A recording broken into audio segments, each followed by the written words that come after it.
Evening guys, welcome to study with Sunita channel में एक बार फिर से स्वागत है आपका स्टडी विद सुनीता चैनल यानी कि मेरी class study with Sunita channel में।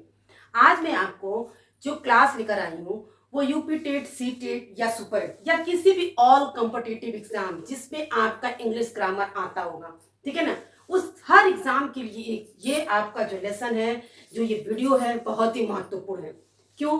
क्योंकि पार्ट्स ऑफ स्पीच ऐसा चैप्टर है जो इंग्लिश का स्टार्टिंग चैप्टर होता है और इसमें से क्वेश्चंस आपको आते ही आते हैं हर एक एग्जाम में, ठीक है ना, आते ही आता है। तो अगर आप इसको आज की जो क्लास है केवल इंट्रोडक्शन है, पार्ट्स ऑफ स्पीच का केवल इंट्रोडक्शन है।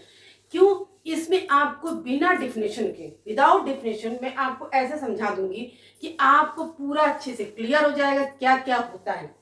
जब एक बार इसको आप अच्छे से समझ जाएंगे तो जब आप इसका सेपरेट सेपरेट वीडियो देखेंगे तो उसको बहुत अच्छे से समझ में आ जाएगा। लेकिन देखिए, अगर आपने इस वीडियो को पूरा देखा और पढ़ा तो आपको कभी भी कभी जिंदगी में आपको पार्ट्स ऑफ स्पीच से कोई भी प्रॉब्लम नहीं होगी, ठीक है ना। जब भी आपको एग्जाम में जो भी क्वेश्चंस आएंगे आप बहुत बहुत अच्छे तरीके से आप कर सकते हो। क्योंकि मैं इसका एक सेपरेट सेपरेट जब वीडियो बना रही हूँ तो सबसे पहले मैं आपको इंट्रोडक्शन क्लास में एक एक चीज बता दूंगी, ठीक है ना।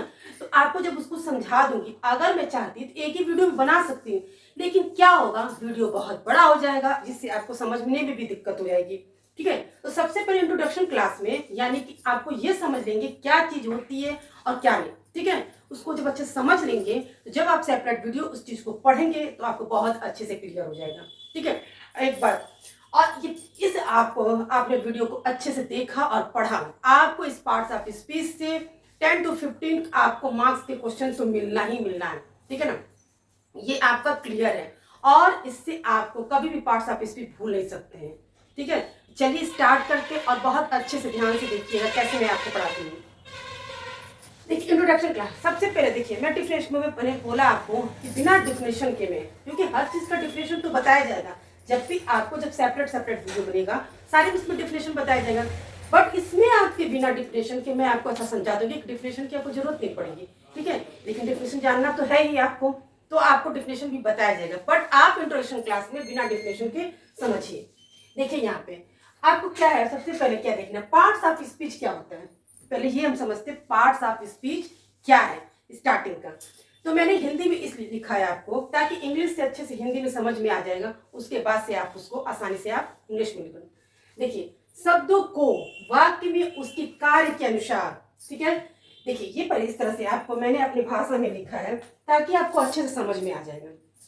शब्दों को वाक्य में उसके कार्य के अनुसार विभिन्न भागों या वर्गों में विभाजित किया गया। जो शब्द है उसके कार्य के अनुसार उसके भागों को, वर्गों को उसको विभाजित किया गया, नहीं कहा गया, उसके भाग के, उसके क्लास के अनुसार उसको विभाजित किया गया है, उसी को हम क्या कहते हैं, पार्ट्स ऑफ स्पीच, ठीक है ना।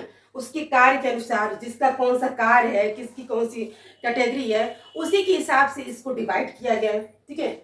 और उसी को हम क्या कहते हैं, पार्ट्स ऑफ स्पीच, यानी कि एक एक को हम पार्ट्स ऑफ स्पीच कहते हैं। तो आपसे ये पूछा जाएगा कि how many types of parts speech, ठीक है ना। तो पार्ट्स स्पीच कितने होते हैं, आप बताओगे 8 होते हैं, ठीक है ना। कितने होते हैं, 8। पार्ट्स ऑफ स्पीच की संख्या जो होती है कितनी होती है, 8।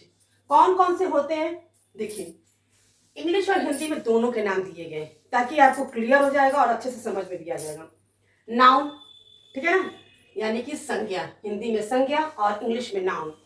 प्रोनाउन, सर्वनाम, ठीक है। एडजेक्टिव, विशेषण, ठीक है ना। वर्ब, क्रिया। एडवर्ब, क्रिया विशेषण। प्रीपोजिशन, संबंध बोधक, ठीक है ना, संबंध बोधक। कंजक्शन, समुच्चय बोधक। इंटरजेक्शन, विस्मय आदि बोधक। ये सब चीजें जब आप हिंदी में, ठीक है ना, भी पढ़े होंगे, ठीक है, हिंदी में शब्द रचना में आप ये सब पढ़े होंगे। संज्ञा, सर्वनाम, विशेषण, क्रिया, क्रिया विशेषण, संबंध बोधक, समुच्चय बोधक, विस्मय आदि। जब आप इंग्लिश में पढ़ते होंगे तब आप संबंध बोधक पढ़ते होंगे तो आपको नहीं समझ में आता होगा अगर कि क्या होगा। और इंग्लिश में पढ़ेंगे प्रीपोजिशन, तो सोचते हैं प्रीपोजिशन क्या होगी। तो यहाँ पे इसीलिए मैंने इंग्लिश और हिंदी दोनों लिखा है कि बहुत अच्छे से आपको क्लियर हो जाएगा, ठीक है। अब आपके कितने पार्ट्स ऑफ स्पीच होते हैं, 8। अब एक एक पार्ट्स ऑफ स्पीच को मैं आपको एग्जाम्पल के अकॉर्डिंग और आपको उसको उसी तरह से समझाती हूँ कि कैसे क्या हो, तो आपको समझ में आ जाएगा। जैसे तो सबसे पहले नाउन, ठीक है, नाउन क्या होता है हमको ये समझना है। जब आप सेपरेट वीडियो देखेंगे तो जब ये आप पहले ही पढ़ चुके हैं इंट्रोडक्शन क्लास में कि नाउन क्या होता है, उसमें आपको थोड़ा सा समझ में आ जाएगा, ठीक है ना। तो सबसे पहले हम ये समझते हैं नाउन क्या होता है। नाउन देखिए, ऑल नेमिंग वर्ड्स, ठीक है ना, इसको जितने भी नाम होते हैं वो सारे क्या होते हैं, आपके नाउन होते हैं।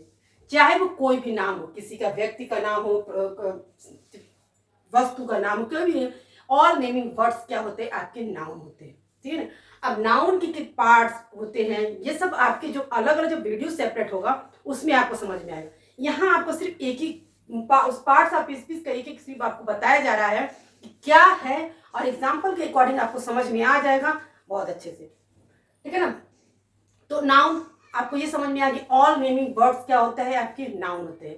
जैसे देखिए परिभाषा आपकी डेफिनेशन क्या है। जैसे नाउन है, राम इज ए डॉक्टर, मैंने बताया कि राम इज ए डॉक्टर। अब इसमें से अगर हम बोलेंगे कि राम क्या है, डॉक्टर क्या है, तो डॉक्टर क्या है कॉमन नाउन है, लेकिन यहाँ पे हम उसके पार्ट्स नहीं बताएंगे। अगर पार्ट्स बता देंगे तो कंफ्यूज हो जाएंगे, तो वो उसमें पढ़िएगा जब आपके नाउन वाले क्लास में। यहाँ सिर्फ हमको क्या समझना है कि नाउन को समझना है।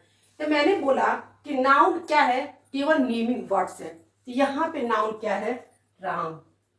क्लियर, अच्छे से समझ में आ गया, बहुत अच्छे से, ठीक है। अब आता है प्रोनाउन। देखिए प्रोनाउन क्या होता है, रेपिटेशन वर्ड, ठीक है, कि बार बार नाउन को हम एक ही जगह ना इस्तेमाल करके अच्छा नहीं लगने के लिए उसको स्थान पे जो वर्ड यूज करते हैं उसी को हम प्रोनाउन कहते हैं। जैसे देखिए ही, सी, इट, दे, इस तरह के जो भी वर्ड्स होते हैं जो नाउन की जगह पे हम इस्तेमाल करते हैं, ठीक है, रेपिटेशन वर्ड्स जो होते हैं जिसको, उसी को हम कहते हैं प्रोनाउन। जैसे इसी के एग्जांपल के अकॉर्डिंग देखिए, मैंने जैसे लिखा ही इज ए डॉक्टर, ठीक है। अब अगर मैं इसी को राम इज ए डॉक्टर, ठीक है, अगर इसी को मैं ये भी बोलूं कि ही इज ए डॉक्टर यहाँ पे, तो भी मैं इसी किसी को बोल रही हूँ, टीचर ना लिख के अगर मैं यहाँ पे डॉक्टर लिख दूं, यानी कि, ठीक है, तो ये ही मैंने किसके लिए इस्तेमाल किया, राम के लिए। अगर मैं ये टीचर ना बोलकर केवल डॉक्टर बोलूं, जैसा कि मैंने पहले बताया, तो यहाँ पे राम की जगह मैंने ही लिखा, जो ये ही वर्ड्स होगा यही प्रोनाउन हो जाएगा।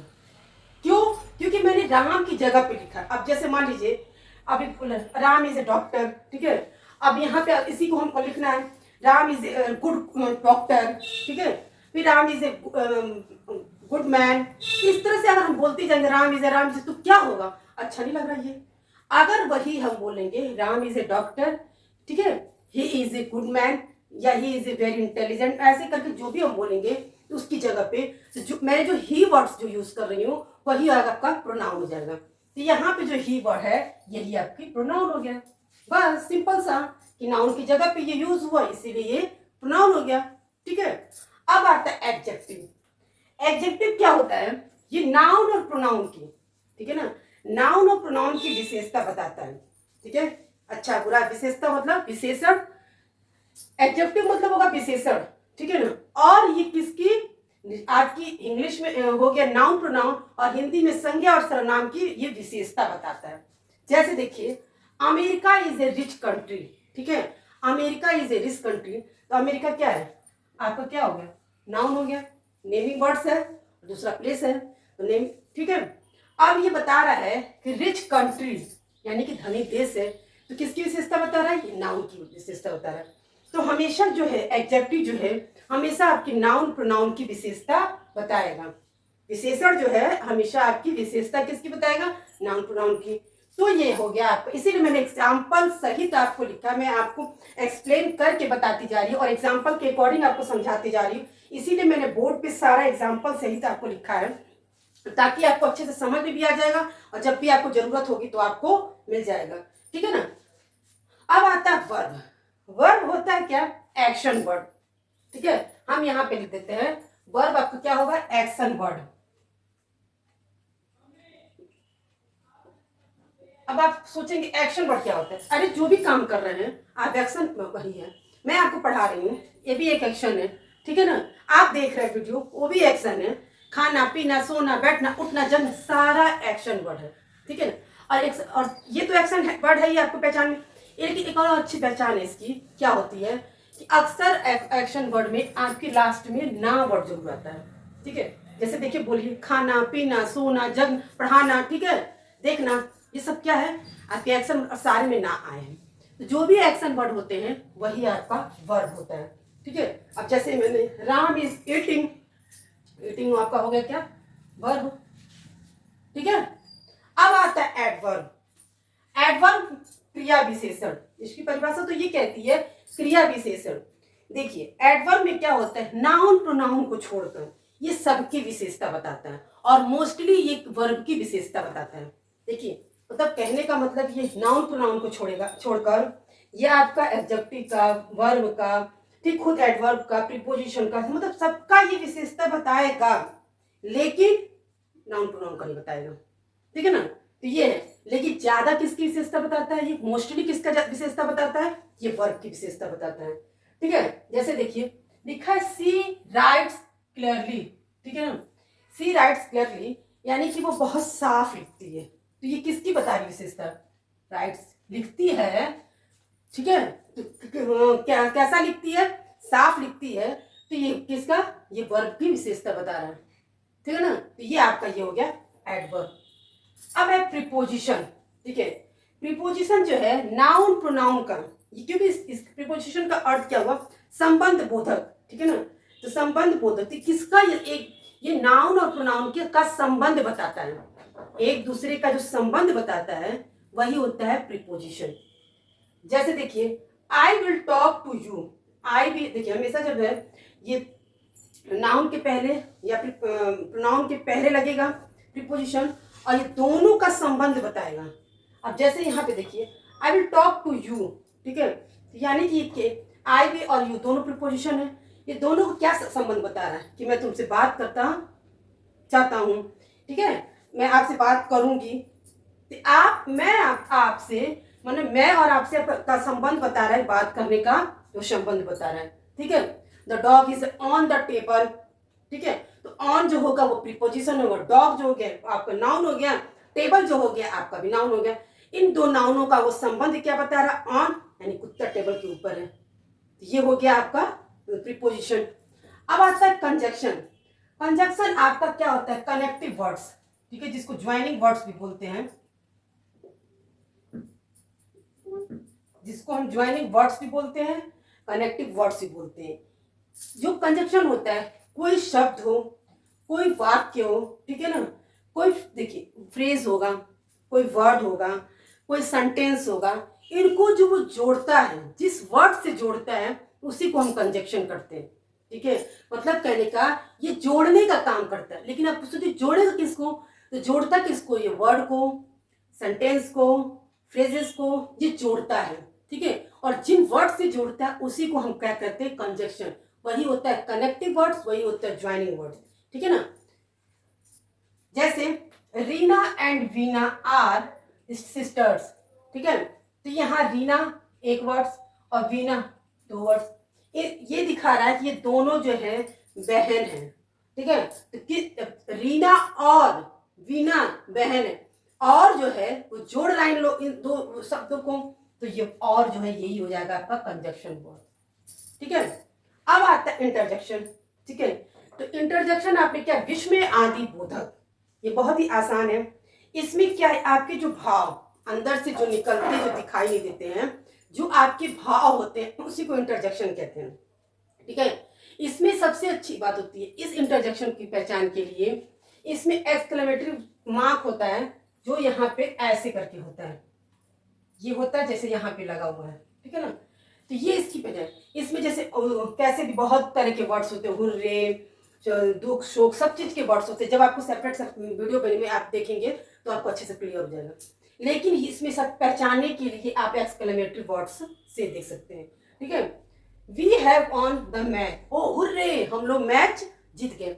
जो हम इस तरह का वर्ड्स बोलते हैं खुशी में, हुर्रे हम लोग मैच जीत गए, तो उसमें हम क्या होता है, वो इंटरजेक्शन विश्व में आदि बोधक भाव उत्पन्न किया जो, तो ठीक है, मतलब आपका जो आज पार्ट्स ऑफ स्पीच है, पार्ट्स ऑफ स्पीच है, मैंने क्या आपको बताया 8 पार्ट्स ऑफ स्पीच होते हैं। ठीक है, ये आपको बिना डेफिनेशन के मैंने आपको एक एक चीज ऐसे क्लियर कर दिया है, जब आप सेपरेट वीडियो देखेंगे तो बहुत अच्छे समझ में। देखिए, सेपरेट वीडियो तो देखना ही बनाना ही है, ठीक है, वो तो आपको देखना होगा। एक एक चीज का जब वीडियो देखेंगे, जब आप पीछे नहीं आप समझे रहेंगे वो चीज क्या है, केवल वीडियो से देख मतलब सेपरेट से इसका क्या समझ में आएगा। जब यहाँ पे आप उसको इंट्रोडक्शन, देखिए किसी भी चीज का पहले इंट्रोडक्शन समझते हैं। इंट्रोडक्शन अगर समझ में आ जाता है तो चैप्टर समझ में आ ही जाता है, ठीक है। तो यहाँ पे सबसे पहले हम इंट्रोडक्शन समझ लिए। नाउन क्या होता है? नेमिंग वर्ड्स होता है। जो भी नेमिंग वर्ड्स है आपके नाउन है। प्रोनाउन क्या है भाई? रिपीटेशन वर्ड्स है जो नाउन की जगह पे यूज किया जाता है, ठीक है। अब कौन कौन से हैं, कितने हैं, ये सब आपके आगे वीडियो में बताया जाएगा। एडजेक्टिव क्या है? विशेषण है, विशेषता बताती है नाउन प्रोनाउन की। वर्ब क्या है? क्रिया है, एक्शन वर्ड है, जो भी आप एक्शन करते हैं वो। एडवर्ब क्या है? क्रिया विशेषण है, ठीक है ना। ये इसमें आपको नाउन प्रोनाउन को छोड़ के सबकी विशेषता बताती है, मोस्टली आपकी क्रिया की विशेषता बताती है। प्रीपोजिशन क्या है? संबंध बताता है, इसका संज्ञा और सर्वनाम यानी नाउन और प्रोनाउन की ये विशेषता बताता है। कंजक्शन क्या है? कंजक्शन क्या है? वो आपका कनेक्टिव वर्ड यानी कि ज्वाइनिंग वर्ड्स होते हैं, जिसको हिंदी में समुच्चय बोधक कहते हैं। ये दो शब्दों को, वाक्यों को, फ्रेजों को जो जोड़ता है, ठीक है ना। इंटरजेक्शन, इंटरजेक्शन विस्मय आदि बोधक, ठीक है, वो वर्ड है जो आपके भाव उत्पन्न होता है, ठीक है। जो आप चीज को देख के अचानक से जो आपके भाव उत्पन्न होता है, जो दिखता नहीं है, वो आपका विस्मय आदि बोधक है। उसकी सबसे अच्छी पहचान होती है एक्सक्लेमेटरी मार्क से ही। तो गाइस, ये आपका जो इंट्रोडक्शन क्लास था पार्ट्स ऑफ स्पीच का, जिसमें मैंने आपको एक एक चीज अच्छे से समझा दिया है, ताकि आप आगे जो है क्लास आप करेंगे तो बहुत अच्छे से समझ में आ जाए। अगर आपने पार्ट्स ऑफ स्पीच को पढ़ लिया तो किसी भी एग्जाम के लिए आपका 10 to 15 मार्क्स एकदम कंफर्म है, और इसको आना ही चाहिए और पढ़ना ही चाहिए, ठीक है। इसमें मैंने आपको एग्जाम्पल के अकॉर्डिंग टू समझा दिया, विदाउट डेफिनेशन मैंने आपको समझाया है, तो आपको अच्छे से समझ में भी आ गया। बाकी आगे क्लास मिलते हैं नेक्स्ट वीडियो में।